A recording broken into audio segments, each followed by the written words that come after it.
And we are live. All right. Hello, everyone, and welcome to the Gorgeous Growth Podcast, where we discuss strategies to take your beauty and personal care brand to the top. I'm your host, Oscar Guerrero, and today I'm joined by Alex Padgett and Catherine Chick. They are the founders of an up-and-coming skincare brand called Educated Mess. Alex is a chemist. She's an influencer with just over 37,000 followers on TikTok. And Catherine is the CEO and business manager. Welcome to the show, guys. Thank you. I know, thanks for having us. Excited to be here. We're very happy to have you here. So, really quick, would you guys mind sharing how this all got started? Yeah. Okay. So I'll go first. So I was working as a formulation chemist, and then actually I was the director of R&D. So I was getting to see the business side of things. So I was working in formulation, developing products for a bunch of different brands. And there was always a little frustration that I had between, first of all, the clean beauty whole movement and all the constraints it was placing on the chemists. And a lot of it wasn't backed by science. So that was one thing I had. That was one qualm I had. And then also I would develop formulas with these cool ingredients, and then the marketing would just be like, this has hyaluronic acid and panthenol in it. And I'm like, no, there's so much more about this that's so cool. So I'm complaining to Catherine one day. I'm just like, oh, this clean beauty crap. And then this, just there's always such a disconnect between the chemist and the consumer, where it, like, a lot of the marketing just gets lost in translation, and people don't really know how to filter between what products are actually good and what's just kind of standard and basic, and you're getting charged way overpriced, like products that are way overpriced, like medical grade stuff, So we're talking one day, and Catherine is just like the best. So she was like, why don't we start our own live? So Catherine, you take it away. Yeah, so I totally agree with her sentiment on all of that. I think in the beginning me and all of our friends here in Dallas were very impressed by Alex and her background. And then it came to be COVID, and we all sat down, and she was explaining to us all these ingredients, all these misconceptions about the market and how they were marketing. And then it was one ingredient specifically, the gold stabilized vitamin C, that really piqued my interest. As somebody who's always struggled with melasma, dark spots, vitamin C was really my staple product that I always had. And so she started talking about this technology. It doesn't break down. It doesn't turn brown. It doesn't smell like old hot dogs. And I'm like, why is nobody using this? And turns out, consumer misconception, they thought people would want to see the percentage when you market and all these different things. And I thought, why don't we bypass this whole concept of just making products that we know consumers are going to like and start making products we know consumers need? Our big push is, we don't believe in more skincare, we believe in better skincare. So through Alex's experience and her sharing those with us, we've really identified what we think are some of the best ingredients on the market and have really gone to market hard with them. So I think that's kind of how it all started. And the issue too with that, like, I would see all these really awesome new technologies that were being developed in skincare, but every brand that I would tell I'm developing a product for a brand, and I'm like, oh, this is a really cool encapsulated peptide technology I found. It's great. And they're like, okay, but it's 10 times as expensive as Matrixyl. Our customers know what Matrixyl is. And I'm like, well, Matrixyl doesn't even penetrate skin half the time. And actually where it can exert its effects, it's just one of those buzzwords that people know. And I'm like, this technology is actually so much better. It was discovered in collaboration with a medical university. They take basically all of the concepts they learn about drug delivery and the pharmaceutical and medical industry, except those are going to take 10, 15 years to actually pass with all the regulations. So then they apply those technologies to the cosmetic industry. They're a lot more expensive, but it's worth it because the products are going to be way more effective. But brands simply didn't know how to market it, because obviously there's a line in cosmetic products where you can't make drug claims and actually suggest that a product is altering the physiology, because then it has to be FDA regulated. It has to be on the FDA monograph, and it's, 10 years of approval there. So brands were like, this is an awesome ingredient, sure, but it's really expensive. We don't know how to market it. So I was getting frustrated because I'm like, there are all these cool new ingredients that would make skincare better, but you guys won't use them because of profit being the bottom line or inability to market, because again, there's that disconnect between the chemist and consumer. So Catherine was like, Alex, when you talk about stuff, people will listen. And you just because she was like, I'm listening to what you're saying. So she was just kind of like, why don't we start a brand where you're focusing on educating the consumer on the real science, like the actual really good ingredient technologies, the fact that clean beauty doesn't mean anything. You're frustrated that the chemist and the consumer are so disconnected by marketing.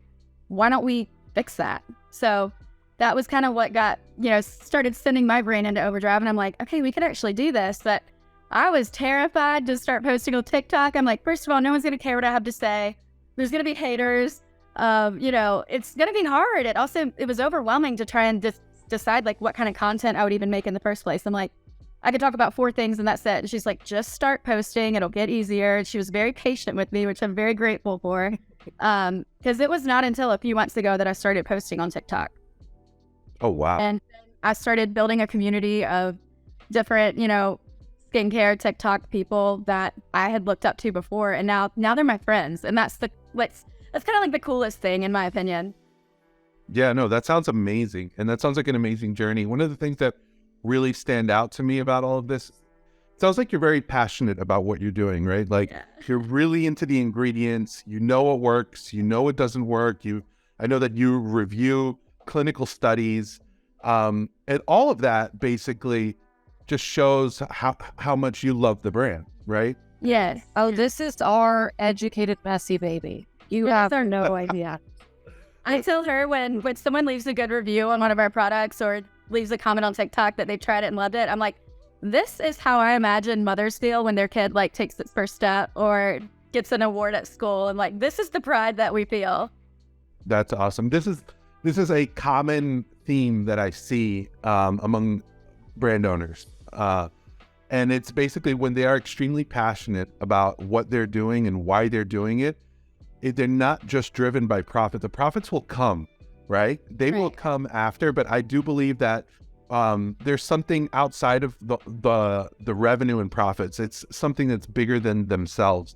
Right now we're working with a company called Sense of Wood, and the founder, Fabrice, has been in the fragrance industry basically his whole career. So this is basically the culmination of all of his work throughout his whole career. He's gotten together like the best perfumers out there and created these scents that are amazing. So he's very passionate about it. And one of the things that I realized about his brand is just he's through TikTok, not TikTok, through Instagram, he's actually driving a ton of traffic to his site and into his brand, and they're undergoing a lot of growth. And then there's another one that we're working with that is called Cured, and it's Kyord. And the whole idea behind just the name alone, Cured, this is actually an olive oil brand that is founded by Lamore, I believe your last name is Gorin, and she was also into the, medical side of food and finding like what are the benefits to olive oil. And just like in skincare, we can't come out here and make medical claims. Yes, right. But even though this is pretty much the highest grade olive oil that you're going to find, and what people are saying about it as far as how they feel afterwards says a lot about what's happening. It's kind of like you have to put it out there in a way where you get a little creative with the marketing so you're not stepping over the line, but then the results speak for themselves. I mean, the comments that people leave, like I can't sit there and say Sake Bomb has this peptide that's been shown to provide a wrinkle filling effect in as little as 14 days. But somebody left a comment yesterday. They're like, I've been using the Sake Bomb for 2 weeks and my smoker lines right here from using a straw have completely have almost vanished. And I'm like, that's great. I love seeing that, Like I can't say it, but I understand why that's happening. I would have expected that to happen, Yeah, no, that's amazing. Now, let's talk a little bit about TikTok, because you mentioned TikTok earlier. One of the things that I was shocked to learn about your brand, honestly, was that the TikTok came after you guys actually launched the brand, right? Yes. That's amazing. That's the opposite of what normally happens, right? So the plan, I guess, it was that Catherine's been telling me since way before we launched, you just got to get on TikTok. And I overthink everything. And I was just like, I don't know how to do it. Let's launch it. Let's see. I was trying to do TikTok from a branded, just educated mess stuff where I wasn't talking about skincare, but it was just kind of fun chemist things. But that doesn't provide any value to anybody watching TikTok. That doesn't create a community. Honestly, it's like that kind of strategy that we were doing would be good maybe 2 years down the line when people are familiar with our brand and they care to see our day to day. But so I kind of realized like this isn't working. And so I'm like, she's like, all right, just start posting about general skincare topics. Let's talk about gold stabilized vitamin C. So this would have been, we launched in like November 2021 is when we first started putting stuff out. And in, I would say January, we decided we had a couple people we could send stuff to, like influencers, but it wasn't skincare influencers. So that doesn't really generate any type of like traction really. So we realized, okay, we're gonna have to start running ads.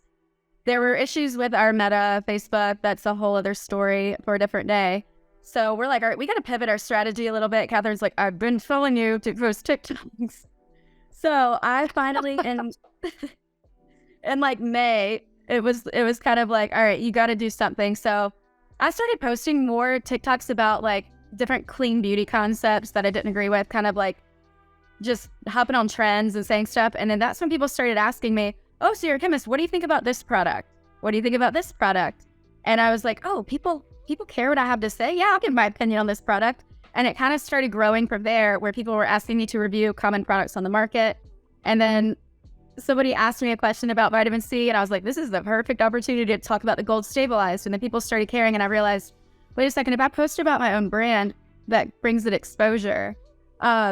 So that ended up being like, I didn't want to shove it down people's throats. Like, oh, I have a brand, but it's been really, it's been really fun to see how it organically grows. People will ask me about the skincare line and people are showing a general interest in it, which is more than I could have asked for because at the beginning, I was just like, no one's going to care what I have to say. I don't know why I thought that, but it's been really exciting to see that that was not the case. Catherine was right all along.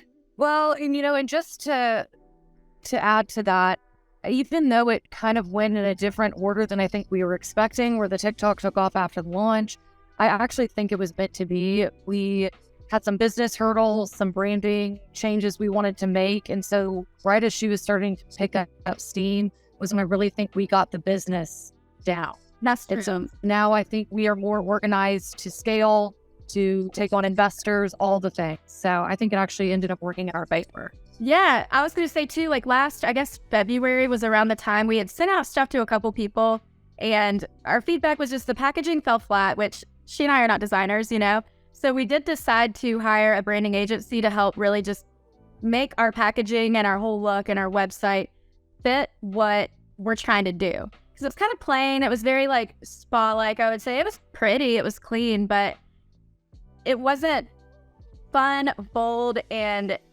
like it did not represent educated mess. Yeah. Educated mess is such a fun concept. It is embodied in, I basically was made because of Padgett. Padgett is the epitome of an educated mess. She's the smartest person who walks into the room, but typically the funnest. And we wanted to make products for that type of girl. So we really wanted to make sure our branding reflected that as well. It was actually really funny the day. So I used to, every day after work, I would go over to Catherine's house. We would work on just different stuff about the brand. And we knew we wanted to do a skincare line. We knew what kind of products we wanted to do. And I was making all kinds of samples and giving them to her and trying them out. And we hadn't come up with a brand name. And we're sitting on her porch. And she was talking about, I had this idea like educated mess, that would be good. And I thought in my head that she was saying that there was an existing brand called that. And I looked over and I was like, what the heck? There's a brand called Educated Mess? Like, I don't even want to start my own. I just want to go work for them. That's the coolest name ever. And she was saying other things. And then finally she was like, wait, no, I'm saying that could be our brand. And I was like, I love it. So and then we started jumping up and down and Educated Mess was born. Oh, wow. The name sounds perfect. It really embodies exactly what you're shooting for. So one thing I also noticed with like my skin particularly, when I was in college, that's kind of when I got interested in skincare. I was studying biology and chemistry and my skin was getting horrible because I wasn't sleeping that good. I was going out a lot more often, maybe not washing my face when I come home, not drinking enough water, and all of those things, also eating a ton of fast food. All of those things can contribute to poor skin health. And so I'm starting to look into different ingredients and different things I can put on my face that are going to be good. And, when we started the skincare line, I kind of wanted to provide a solution for people who maybe don't always live the healthiest lifestyle. Not saying everybody has to go get blackout drunk every night by any means, but if there are certain skincare solutions that can help you kind of, you need a good, stable antioxidant that's actually going to help combat some of those free radicals you consume, or, something that's going to help depuff your face a little bit when you're tired. We wanted to create a brand that would support a fun lifestyle or really any lifestyle that you have. So that's kind of our goal with future launches too, is to always provide a solution for whatever lifestyle you choose to live. We're here for you. Yeah, that's awesome. That's awesome. Thank you for that. So let me ask you, let's get a little bit into the business side of things.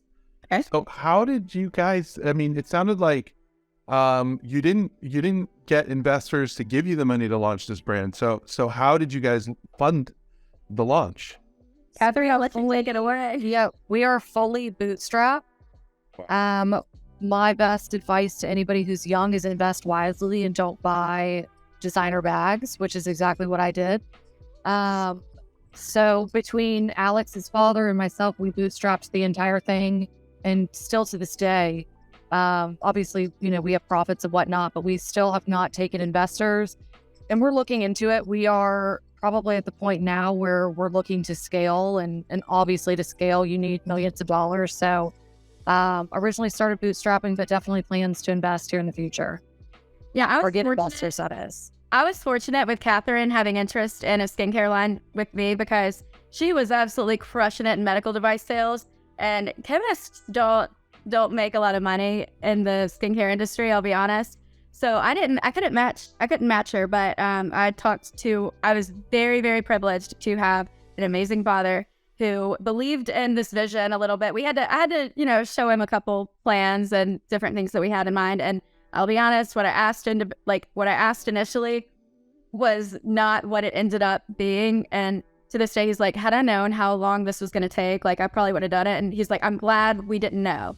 We were very fortunate that we haven't had to take investor money, but. That's great. That's awesome. So as far as the plans then, we're looking at 1 year plan, 3 year plan. What are you thinking? So now we're on year 2. Yeah. So we're encroaching on year 2.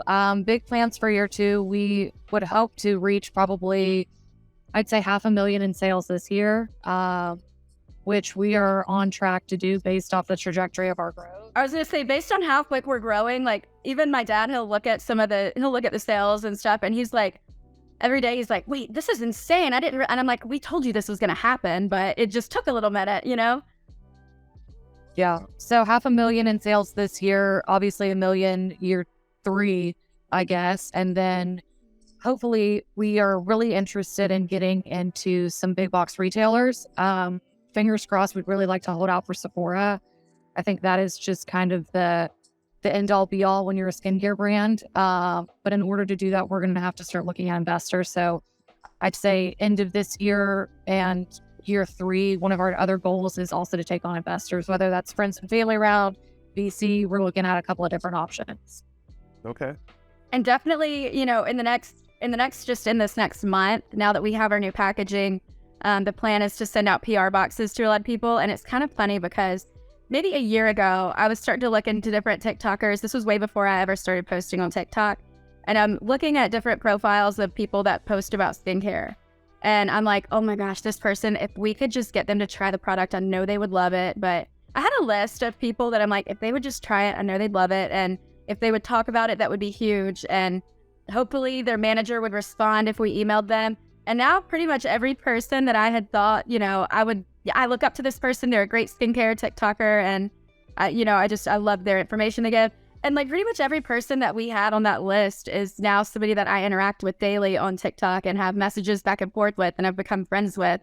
And that is the coolest thing that's happened through TikTok that I never expected. And so this next month, we plan to send out PR boxes to some of these people. Obviously it's not any obligation to post, but hopefully once we start getting some content, then, we would potentially pick some of that organic content and run it as a white list or whatever. It'll get this paid sponsorship on TikTok, reach more people. And I think that will help drive our sales quite a bit from where we already are. And then we do want to do some new launches too, but I think like Catherine said, a lot of our, main are those are more short-term goals, and then the long-term goals are definitely to get into a store of some sort and just have the name out there to where it's becoming more of a household name. Yeah, I hear you. Yeah, I'm 100% in agreement with you, and actually encouraging the brands that we work with to go after co-branded marketing efforts. I do believe that they're low cost and usually high return. It's just a question of matching the consumer, right? So if you guys have pretty much the same consumer, then it's a win-win. So yeah, definitely I hear you there, and I think that you guys are going in the right direction. One quick question about TikTok. Is there anything tactical that you recommend? Because sure, people out there who are listening to this want to know, like, is it just a question of putting out content and answering the questions, or is it doing the hashtag research? Is it like getting research on what sounds are trending and putting them into your videos? Anything in particular, any advice that you want to give that you can? Yeah, a little bit, yes. So when I was originally posting on TikToks like a year ago, this was for an educated mess account.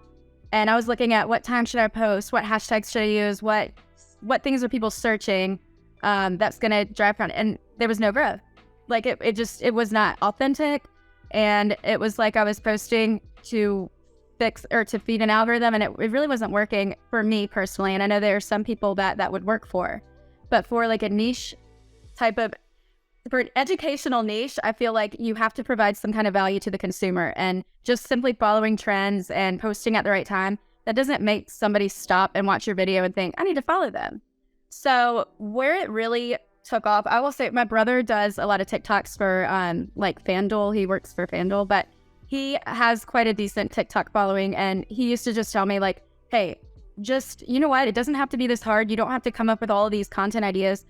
He was like, next time one of your friends texts you a question about skincare, take a screenshot of it, put it as a green screen, and talk about it. And that was really the first product review I did, was a text from one of my friends about, I think it was either the Harry Styles, like, luminous lotion, or the KP body scrub from First Aid Beauty. I cannot remember which one it was. Those were like the first two I did.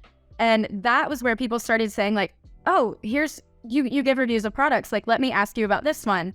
And then it just kind of became a thing where I'm answering the questions that people ask, because that is the content that provides value. So it just took a little bit of me figuring out how to show people what type of value I could provide, which it's not just necessarily telling you, I don't like clean beauty, I think it's stupid.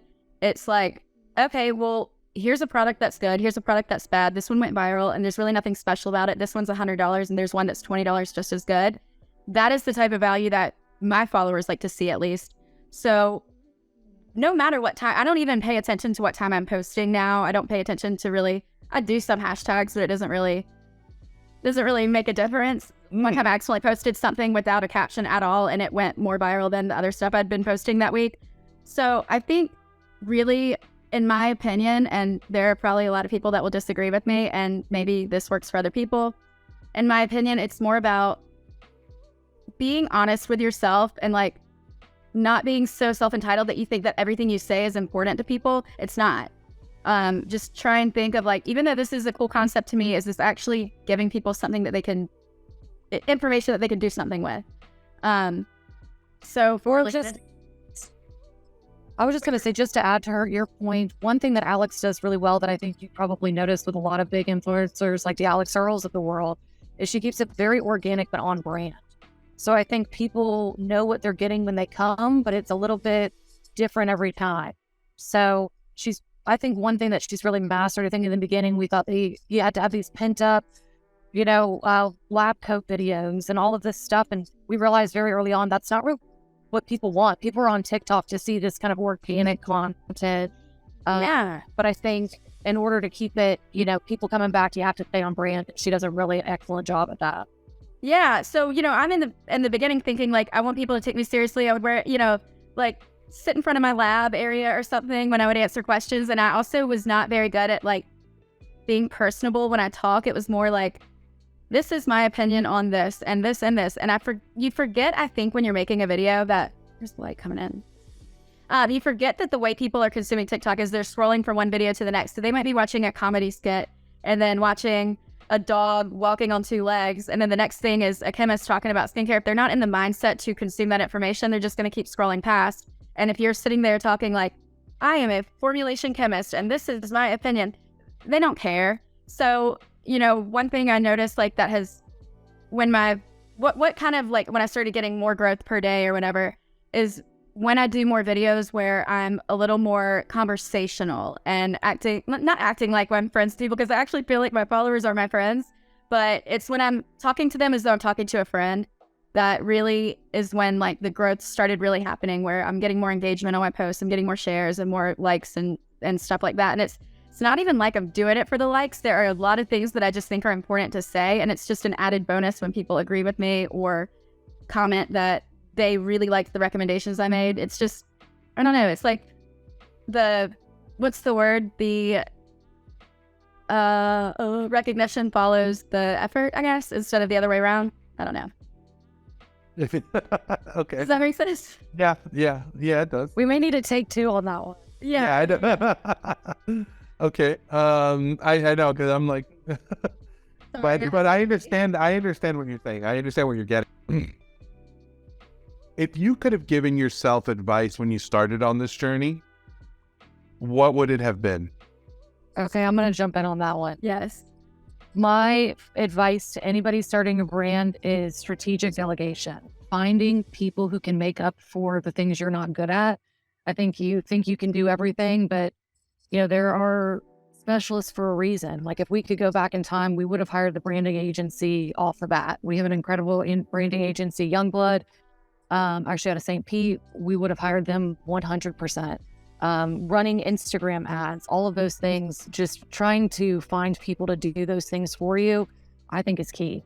So if I could give any advice, it would definitely be the power of delegation to the right parties. I also have another piece of advice too, and it's really easy when you're starting a brand to have rose-colored glasses, or any type of company to have rose-colored glasses about like when you're having a exciting conversation with a potential business partner, everything seems like rainbows and flowers, and it's like, oh, this is gonna work, this is gonna be great.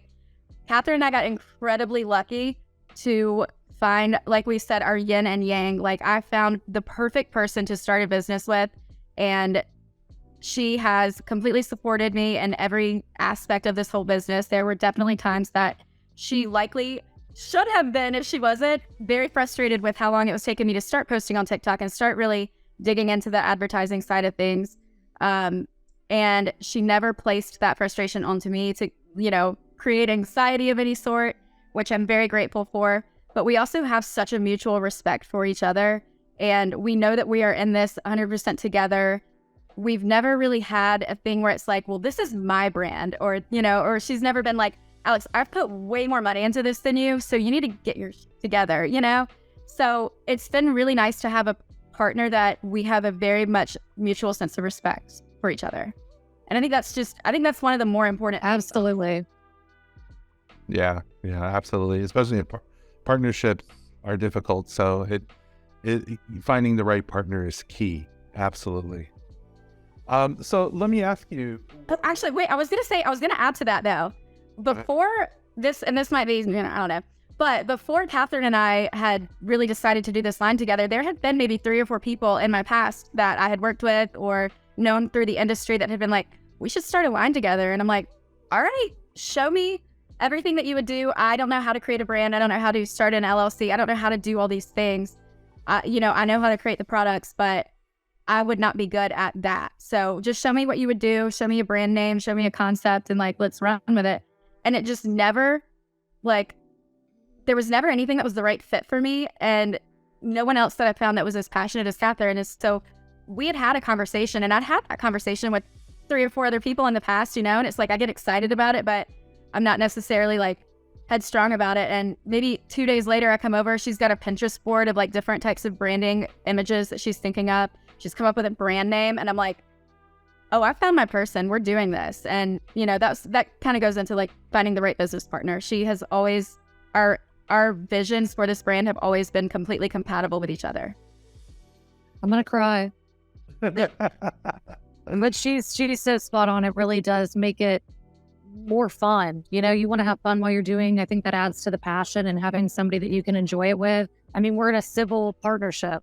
You know, we're legally very bound. So you want to make sure that you pick the right person to be legally bound to for years to come. I love the way that you put that, because people oftentimes they jump into a partnership thinking, just looking at as almost like, well, there's a way out, you know, I guess we can always dissolve this, but it's different when you think about it, like we are bound to each other in some way, you know? Yeah. And we do like it. We love it. We love it. We tell people we're in a domestic partnership. We're married. Yes, that was the word I was looking for, domestic partnership. Yes. I think legally in the state of Texas, technically it's the same rights. It is, yep. Wow. So what's the biggest challenge that you're facing right now? Okay, there are a couple. I would say Being a small brand. yes. So as a small brand, when you are going to manufacture a product, first of all, I worked at a manufacturer, and so when we would have a customer coming in running 50,000 units of something versus 10,000 units of something, we would charge the same for production because you're still tying up the same kettle. It was just, the cost of ingredients would be a little different, but you would get price breaks if you're ordering 10 kilos of an ingredient versus 1 kilo of an ingredient. You get price breaks for the size of the batch because, again, you're tying up the same size kettle for the same amount of time. And that gets applied to the full volume that you're making, not just the number of units. So we, as a company that didn't take investor money, we ran the minimum size runs that we could for each product so that it was a little more affordable. But that made our margins a lot lower than potentially they will be once we're able to order larger quantities of stuff. And right now we're dealing with a little bit of not inventory issues at all, but an issue with our people. More people taking us seriously as a small brand and really jumping to action. It's like, I feel like they think that they can kind of drag their feet because, we don't have big bucks coming after them and whatnot, or we're small fries, but it's definitely been a struggle getting people to take you seriously. Yeah, for sure. And we like the manufacturer we're using. That's not the issue, but it does take a really long time to get, I'm asking a month ago, we're ready to place another order soon. Can you quote us on what the next round will be? And we still haven't heard back. And it's like, okay, well, we're making some big sales lately and we want to kind of replenish our inventory. So what's the timeline looking like? And, there are definitely also supply chain issues with different ingredients that we're going to need to be using. That changes daily in the cosmetic industry. It's definitely a stressful thing. And we're good now for a while, but definitely, like Catherine said, getting people to take us seriously, but also supporting low minimum order quantities. That's something that we needed in the beginning because we didn't have investors. So hopefully, as our sales are increasing, we've got a better forecast for what we're going to do for the next year. We can definitely support larger volumes now. And I think that's helping get a little more attention from some people that we need attention from. Awesome. Wow. I think that, just from everything that you guys have, from the organic growth to the great partnership, to the roles that you guys play in the business, to the actual products and how much you care about the community that you serve, there is no reason that you guys won't continue growing. So I'm sure that... And it's funny you say that because I think from the beginning, we realized this was meant to be. I think a lot of times you seek out business, and for us, business sought us out. Right. It really just couldn't have happened any better. And I totally agree. I think we've got really big things to come and we've got all the right things in place. So you do. So if someone wanted to stay up to date with what's happening with Educated Mess, how could they do that? Definitely follow us on Instagram. It's just the handle is Educated Mess. Catherine keeps up with that, and she posts some really funny stuff too, but a lot of really good informative content that we've worked on together. And then she'll post it. Like the other day, it's kind of funny when I was saying that we're almost inside of each other's brains. She sent a picture and I was like, wait, this would actually make a pretty good Instagram post. She's like, I already have it scheduled for Tuesday. And she had a really funny caption to go along with it. And I was like, we are just on the same page. That's perfect.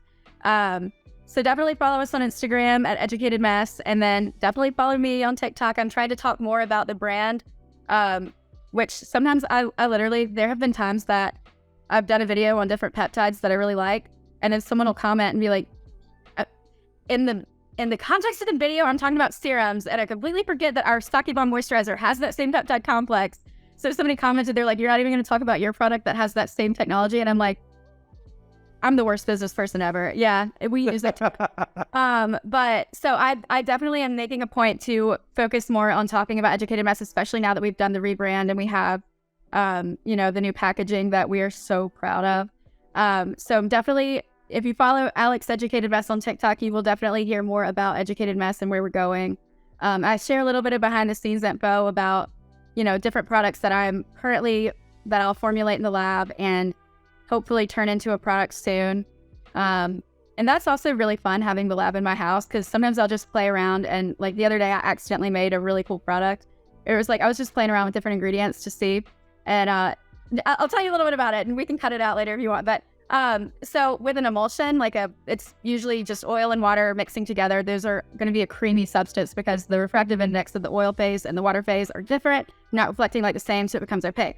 So I've heard in the past that if the refractive index of the water phase and the oil phase are the same, you get a clear emulsion, and I've just never seen it. So I'm in the lab, I'm playing around with different ingredients, I'm making a reverse emulsion. It was water and silicone. And all of a sudden, it was white, it was milky, and then the more water I'm adding, it starts getting clear. And I was like, I think I have done the clear emulsion. And I'm so excited about it because I was writing down everything I was adding. But the texture is so cool. It's kind of weird and unexpected when you apply it. So that's the kind of thing where I'm just playing around, and then I call Catherine. I'm like, I made this cool product. Let's for our next list of products we want to launch, I'm going to put something in this space because it's so cool. So that's also just really fun, and that's something that I enjoy doing. Awesome. Well, thank you for that, and thank you so much for joining us, guys. I wish you continued success and growth, and I'm sure that everyone out there who heard this is very thankful as well for all the tips. Have a great one. Thank you so much, Oscar. Thank you so much. Take care. Bye-bye. Bye.